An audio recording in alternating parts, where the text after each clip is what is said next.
Yaorana, merci de nous rejoindre sur TNTV pour votre journal. Tout de suite, les titres. La loi sur les pesticides, la menace des importations, nous en parlons ce soir. Les agriculteurs du Fénois sont sous pression et craignent pour leur avenir. Nous ferons le point au début de ce journal. Vendredi 13, demain, est-ce le moment de tenter votre chance? Nous irons à la rencontre de ceux qui croient au signe du destin. Et enfin, dans Théara Sport, nous allons découvrir une actualité intense avec du crossfit, du surf et du taekwondo. C'est au programme ce soir.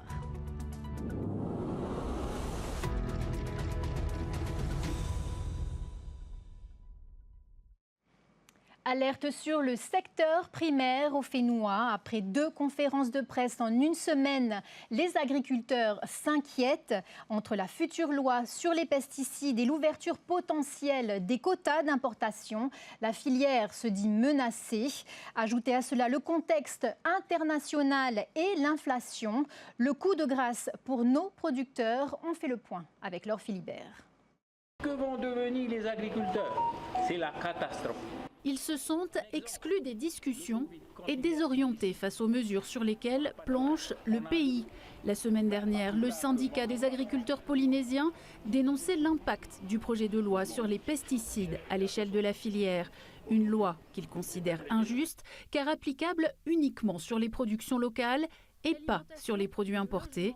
La cinquantaine de membres de ce nouveau groupement s'estiment stigmatisés et affirme que la qualité des produits cultivés au Fénois est bien souvent meilleure que celle des produits importés. Mais une autre mesure en préparation la préoccupe, la libération des quotas d'importation des fruits et légumes. On s'est rendu compte que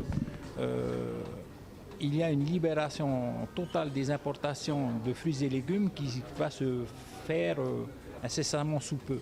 Or, ce qui m'étonne, c'est qu'on ne nous a pas convoqués, on ne nous a pas consultés. Il y a un paradoxe, parce qu'on prend aujourd'hui la souveraineté alimentaire d'un côté et de l'autre côté, on va libérer la libération totale des importés. Ce qui est incohérent et qui a du non-sens. Ce qui m'inquiète, c'est que c'est la disparition des producteurs locaux à moyen long terme. C'est ce qui m'inquiète. Le conflit au Moyen-Orient pourrait également avoir de fortes incidences sur les agriculteurs du Fénois. Elle a eu une répercussion immédiate sur la flambée du prix du baril du pétrole. En moins de 2 semaines, il a doublé. Alors, qui dit pétrole dit intrant. Et le pétrole, c'est la base même de l'engrais. J'ai vu que les prix de conteneurs, les intrants qu'on utilise, les pesticides, tout ce qui est les graines, eh ben, ça va augmenter. J'ai bien peur que les agriculteurs, ils ne peuvent pas suivre. Le pays annonce l'organisation d'un séminaire territorial consacré aux pesticides après les élections et avant l'examen du texte par l'Assemblée. Faute d'échanges concluants, les professionnels envisagent des actions. La plupart des agriculteurs demandent la démission du ministre de l'Agriculture. La plupart. Si on pousse le bouchon trop loin, ça peut arriver à des conséquences néfastes au niveau des agriculteurs, parce qu'ils sont très remontés. Sollicité, le ministre de l'Agriculture n'a pas souhaité répondre à nos questions. Une rencontre entre le syndicat, le président du pays et Taivinite Ei pour aborder la question des quotas d'importation serait également prévue la semaine prochaine. Au 4e jour de la grève au sein du groupe OPT, les négociations entité par entité portent leurs fruits. Des échanges ont eu lieu ce matin pour Vini Distribution et Onati. Les revalorisations salariales ont notamment été abordées cet après-midi. Les discussions se poursuivent ce soir, mais une sortie de grève semble désormais proche. Parallèlement, concernant la grève au CHPF, le dialogue est également ouvert. Une rencontre a eu lieu à 15h au ministère de la Fonction publique. Il avait longtemps assuré la liaison entre Tahiti et Moorea. L'ancien Moorea Ferry, rebaptisé Vanuatu Ferry 1 après son rachat, a été immergé par l'arrière au large de Port Vila, comme en témoignent ces images de la société Vanuatu Ferry. Objectif, en faire un récif artificiel. Les autorités du Vanuatu assurent que le navire a été entièrement dépollué avant son immersion. Jour de malheur pour les uns, opportunité en or pour les autres, le vendredi 13 ne laisse personne indifférent. À la veille de cette date particulière, les habitués des jeux de hasard prennent les devants, bien décidés à défier le sort avec un ticket de loto ou de grattage. Thomas Chabrol. Et si la chance arrivait un peu en avance, à la veille du vendredi 13, les joueurs occasionnels et réguliers se rendent chez leur buraliste ou au Faré Loto pour jouer quelques grilles ou gratter des tickets. Yva espère que ce deuxième vendredi 13 de l'année sera de bon augure pour décrocher un des gros lots. On tente, comme d'habitude. Quand il y a des gros gains, on essaye de venir tenter. Loto, euro et crescendo. Et un peu de grattage entre. Cette année, il y a 3 vendredis 13. Le premier était le mois dernier, le deuxième demain, le troisième en novembre. Au siège de la Pacifique des Jeux, ces tirages spéciaux entraînent toujours une hausse des ventes d'environ 10%. Et même si un jackpot de 24 milliards de francs a déjà été remporté il y a 2 jours, pas de quoi décourager les joueurs les plus superstitieux. Le vendredi 13 reste un jour particulier. Le loto marche bien à ce moment-là. Et on fait d'une pierre deux coups puisqu'on profite pour l'euro million aussi, même si le jackpot est à 2 milliards, il se laisse facilement tenter. Si la chance reste imprévisible, l'espoir, lui, est bien réel pour les joueurs. Le pic d'affluence est attendu demain matin jusqu'à 9 h. Reste maintenant à savoir si ce vendredi 13 portera réellement chance. Réponse après le tirage. À quelques jours du scrutin, on passe à présent à notre page dédiée au municipal.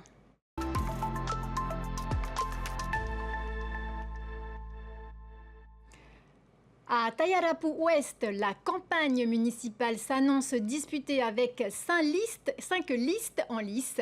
Dans cette course, on retrouve ce soir les candidatures de Tamu Tufariwa et Charline Tauraatua.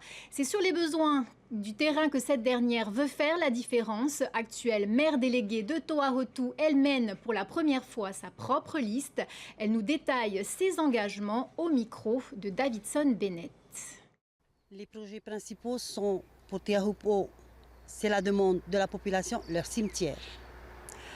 Pour Vairao, le projet principal, c'est un centre d'accueil pour la population qui est à Tefao. Le troisième, c'est Hauone, du fait que la population de Hauone n'a pas d'accès à aller chez eux.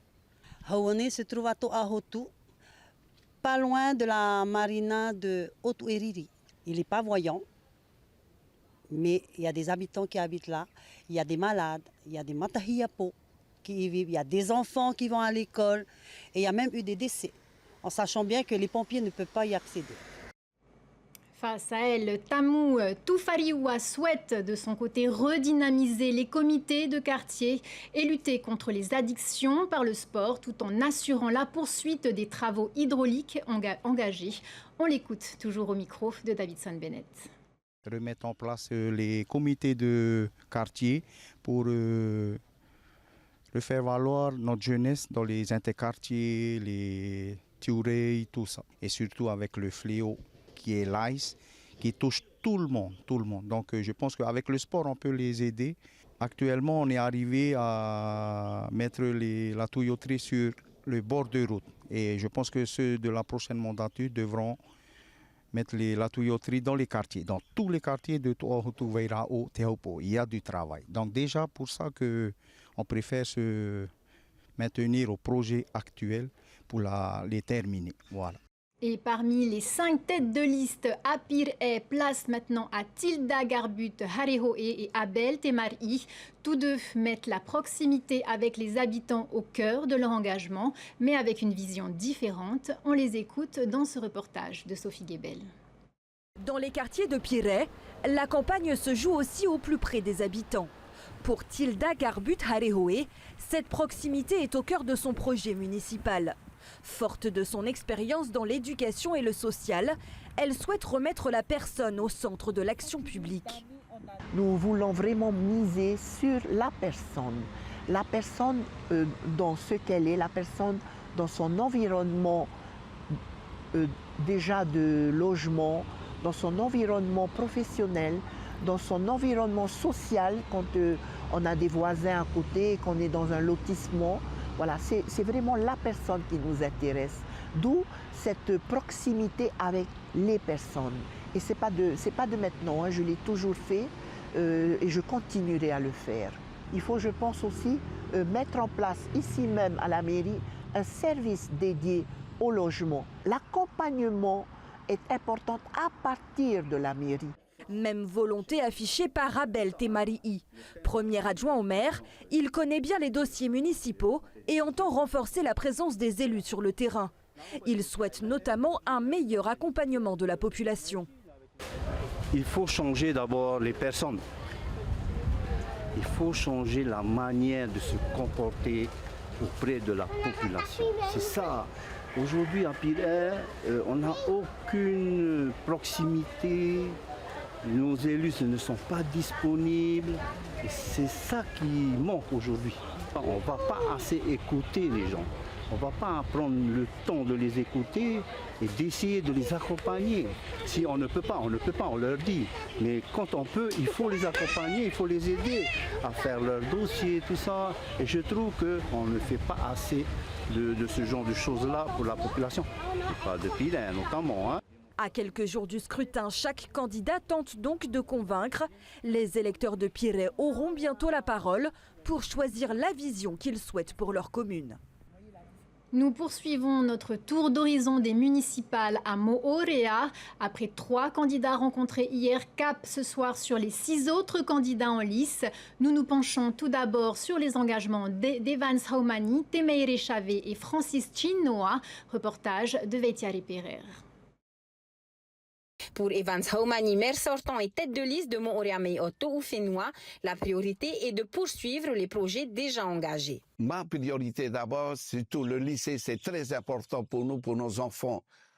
Deuxième priorité, c'est l'eau potable pour terminer sur l'île de Moorea. Il nous reste encore 8 km. Troisième priorité, c'est l'emploi pour développer l'économie sur l'île de Moorea. Par exemple, c'est un hôtel. Tout le monde y rentre dedans, au niveau du prestataire, au niveau des agriculteurs, des pêcheurs, etc., etc. Et pour l'électricité, on n'a pas oublié pour Maïa aussi de terminer aussi l'électricité. Je travaille pour la continuité de tous les projets de l'île de Moorea Yorana. Temeire Chavé, tête de liste de Moorea Mei-O Yorana, mais quant à elle, la jeunesse au centre de ses priorités. On est une équipe de jeunes. Donc forcément, la jeunesse sera une priorité pour nous. Il est question de relancer le tissu associatif à travers le sport, à travers la culture, afin d'occuper nos enfants et ainsi d'éviter la délinquance et l'oisiveté. Au cœur des propositions de Tatou Moorea Mei-O menées par Teremoura Rurua, les familles dans le besoin et la culture. Nous allons mettre la priorité sur nos familles et notamment les accompagner, celles qui en ont le plus besoin et qui ont du mal à avancer. Ensuite, un deuxième engagement, ce sera la protection et la valorisation de notre patrimoine naturel et culturel. Par exemple, nous allons mettre en place en partenariat avec le pays des espaces d'immersion linguistique et culturelle. Voilà donc 2 engagements qui nous tiennent à cœur pour ces élections 2026. Eau, emploi, jeunesse, culture, chacun des candidats propose sa vision pour Moorea. Leurs projets attendent maintenant la décision des habitants. Bientôt, ce seront les urnes qui parleront. Place à présent aux priorités des 3 derniers candidats à Moorea. Quelles sont leurs visions pour cette commune de plus de 17 000 habitants? Le point dans ce second reportage de Veitiare Pereira. Réginal Haring, tête de liste de Here Moorea Mei-O, met l'accent sur l'emploi et les opportunités pour les habitants. Ma priorité, c'est l'emploi. L'emploi pour nos jeunes et pour la population de Moorea à travers le privé. Car la commune n'a pas les moyens pour leur offrir ça. C'est en discutant avec les investisseurs privés pour faire que l'emploi va exister demain. Pour Ataria Firiapu, tête de liste de Moorea Mei-O à Tiamai, il faut renforcer la sécurité sur l'île.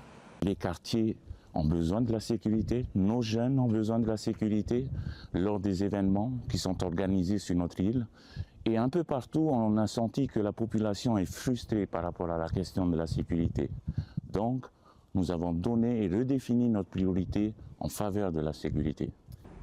Pour Atoniatir Inohorei, leader de Temataou Inom Orea, l'avenir passe par les routes, l'emploi et les projets structurants. Les routes traversières, les emplois, création d'emplois, et l'environnement sur Montréal avec l'assainissement, branchement avec tous les grandes structures, la délinquance et les grands projets comme Opuno, le centre culturel de Montréal-Mayon. Direction Nukuhiva où 2 listes sont en course. La première est menée par le maire sortant Benoît Cauteil, également président de la communauté des communes des îles Marquises. La seconde est portée par Daniel Tavaiki Moutarde, entrepreneur et président d'un comité dédié à la jeunesse marquisienne. Sur cette île, la culture, les matahiapo et les liens intergénérationnels sont au cœur des programmes. Benoît Cauteil souhaite poursuivre les projets déjà engagés, notamment la gestion des déchets, l'assainissement de l'eau potable. Écoutez-le au micro de Nathan Huukena. On a listé quand même quelques projets en priorité comme l'eau, de poursuivre quand même l'eau potable de Taïwae. La deuxième étape, c'est l'acquisition bien sûr de l'usine de traitement de l'eau. Après, il y a d'autres projets bien sûr pour améliorer la vie de nos personnes âgées, la vie de nos handicapés, les jeunes avec la jeunesse, le sport, la culture, le patrimoine de la culture. On sait que les Marquises ont été classées au patrimoine mondial de l'UNESCO. Il y a toutes sortes de projets, mais ça, c'est des projets qu'on a bien sûr lors de notre premier passage à la rencontre de la population. Donc, c'est des doléances aussi qui viennent de notre population. De son côté, Daniel Tavaiki Moutarde propose une nouvelle vision et une gestion différente de la commune afin de rétablir la confiance. Il est toujours interrogé par Nathan Huukena. Il ne faut pas oublier que Nukuhiva, ce n'est pas seulement Taïwae, c'est aussi l'ensemble de l'île, avec toutes les vallées. Répartir les projets sur l'ensemble des vallées pour avoir une île harmonieuse et en équilibre. Donc voilà, notre priorité, c'est un nouveau souffle, une nouvelle méthode, une nouvelle façon de travailler, plus communicative, plus à l'écoute. Et surtout, utiliser les compétences que nous avons. Notre richesse, c'est notre population. Et elle est là. Nous voulons travailler avec elle, pour elle. Voilà pour notre point sur les municipales.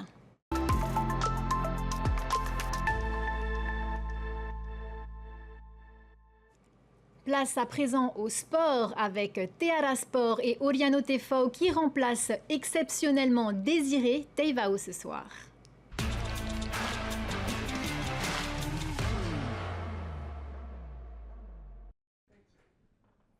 Yorana tous, une fois de plus, nos athlètes nous font vibrer sur la scène internationale. Avant-hier, la jeune surfeuse Tia Zebrowski a été sacrée championne des Challengers Series. À seulement 15 ans, la jeune Tahitienne termine en tête du classement général. Parmi ses performances marquantes de cette saison, sa victoire à l'Ericeira Pro au Portugal, une étape importante du circuit. Tia Zebrowski décroche donc son ticket pour le Championship Tour, l'élite mondiale du surf. Elle fera ses débuts le mois prochain en Australie aux côtés de Vahine Fierro et du champion olympique Kaoli Vast. En attendant, Tia et Kaoli sont toujours en compétition à Newcastle en Australie. On leur souhaite bonne chance pour la suite.